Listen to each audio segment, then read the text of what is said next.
அல்லாஹ் தான் கடலை பிளந்து செல்லும் கப்பல்களையும் கடலையும் நமக்கு வசப்படுத்தி தந்தவன். இதன் மூலம் மனிதர்கள் கடல் மூலம் வர்த்தகம் செய்வது மேலும் அல்லாஹ்வின் அருளான மீன் போன்ற உணவுகளையும் ஆபரணங்களையும் தேட முடிகிறது. இவ்வாறு அவன் கொடுத்த நன்மைகளை உணர்ந்து அவனுக்கு நன்றி செலுத்த வேண்டும் என்பது நமது கடமையாகும்.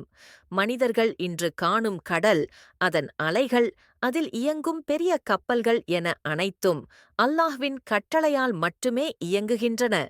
மனிதன் தன் அறிவால் கப்பல்களை உருவாக்கினாலும் அவை கடலில் மிதந்து செல்வது அல்லாஹ் உருவாக்கிய இயற்கையின் சட்டங்களின்படியே. அதாவது அதன் அலைகள், காற்றின் இயக்கம், நீரின் அடர்த்தி ஆகிய அனைத்தும் மனிதன் பயன்பெறுமாறு அவன் ஏற்படுத்தி வைத்திருக்கிறான்.